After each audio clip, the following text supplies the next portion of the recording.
G'day guys, how you going? Hope you're all doing very well. Tonight I have got another review for you all. This is a thriller from France, French language, English subtitles. It was released in 2008, directed by Fred Cavalier, and this movie is called Anything for Her. This has since been remade again by Hollywood. Hollywood remake everything, but this has been remade into a film called The Next 3 Days, starring Russell Crowe. So if you've seen that movie and you want to know where that movie got its idea from, this is the French original. So the story to this one is as follows. Lisa and Julian have the perfect existence, still passionately in love with a beautiful young son and a wonderful life ahead of them. But their lives are shattered when out of the blue Lisa is arrested for the brutal murder of a colleague. Found guilty and sentenced to 20 years in prison, the couple's world collapses into a frenzy of fear and paranoia. Julian, convinced of his wife's innocence, embarks on a mission so perilous it will risk the lives of everyone he loves. He will stop at nothing to daringly break her out of prison. With the police tracking his every move and only his own certainty of his wife's innocence to rely upon, how far will Julian go to save her, and at what cost? The most riveting thriller of the year will leave you on the edge of your seat. So the story sets around Julian and Lisa. They're a happily married couple in France. Julian is a teacher, and Lisa works in this government department. So they have a beautiful young son, and life seems to be perfect for them. Until one morning, when they're having breakfast, the police kick down the door and arrest Lisa on suspicion for the murder of a work colleague. So she's protesting her innocence. Julian and their son obviously are scared of what's going on. She's been taken away. She's been led to the police station. This is where she's questioned, and evidence suggests that she was at the scene of the crime, and a witness has pointed her out to being there. So she ends up being convicted of this murder and sentenced to 20 years.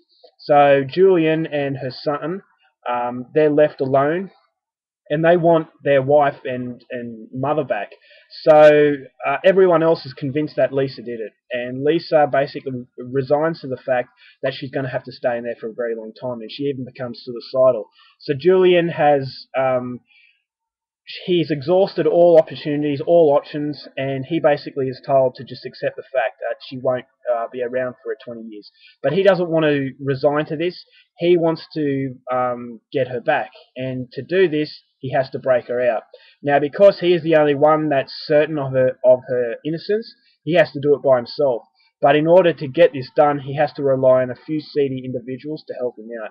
So whether or not he breaks her out, that's something I'm going to leave for you to find out for yourselves, but hopefully that synopsis has created enough interest for you to go out there and see this one for yourself. And as I said, especially if you like The Next 3 Days and you want to see where that originated from. So now I'm going to be telling you what I thought of the film. Before I go on, I just want to read to you what it's written on the cover. Now, obviously, these are done for marketing gimmicks to sell you the movie. It says, "You'll leave the cinema shaken and moved. The thriller of the year. Unforgettable. Slick, intense, and utterly gripping thriller. Taut, tense, and gripping. One of the most gripping thrillers ever made. Prepare to gnaw your knuckles to the bone and edge of your seat ride."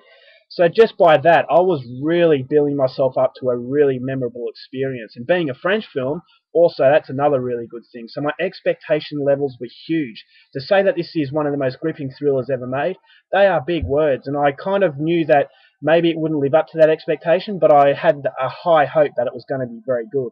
Unfortunately, I can't help but feel that this film is very, very overrated. Now, don't get me wrong, it's not a terrible film. It's well made, and it does have its moments, but I just feel, as far as a thriller is concerned, it just wasn't that thrilling.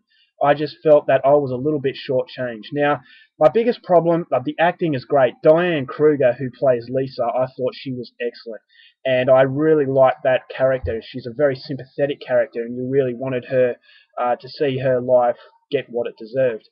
But the thing I didn't like was Vincent Linden, who played Julian. He did a good job, but the chemistry between the two just wasn't very realistic. So I didn't really get the impression that they were a happily married couple, because they look very different, and they just didn't look as though they were husband and wife. More like maybe uncle and niece, or even father-daughter, that kind of thing. It just didn't have the chemistry of a married couple, and that's what I didn't like, and that's what I liked about it more in the remake. I thought Russell Crowe and the woman, I can't recall her name, I actually thought that chemistry was a lot better, because Especially also the age difference really just took me off a little bit. So to create that sympathy for a married couple, I just thought it would have been better if it was casted just a little bit better. But having said that, the acting was decent, and I did, really feel sympathy for the characters that you were supposed to feel sympathy for.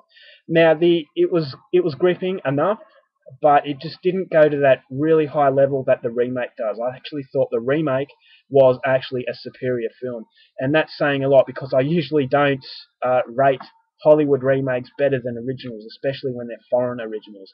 But something about this film, it just lacked something that really, it doesn't live up to what it's billed up to be. So if you go into it expecting something unbelievable, you're going to be disappointed, because I do feel that people are being a little bit generous in the praise for this one. Now, to be honest, there's only about 10 minutes of thrilling material in the film, which is just really, really disappointing. I thought the build-up was good, but it takes too long to build up, and the overall payoff is not very rewarding at all, and it kind of leaves a little bit of a sour taste in your mouth. Now, cinematography, good. Acting, good. Storyline was very good. I actually thought it was a missed opportunity from this director. He really had the potential to make something unbelievable, but he just didn't, get the thrilling aspect of the film right. So if I was going to recommend a film, I would recommend The Next 3 Days, because I actually feel that although the character of the wife isn't as good as in the remake, I actually feel the chemistry between the two lead characters was better, therefore a more realistic portrayal of a couple. And I actually thought that the ending and the thrilling aspect to the remake was actually far superior than this one. So this is not a bad film by any stretch, but I'm only going to give it a 3 out of 5 because I was expecting a hell of a lot more. Alright guys, that's my review for the French film Anything for Her. I hope you enjoyed it. Until next time, take care of yourselves, and I'll see you later.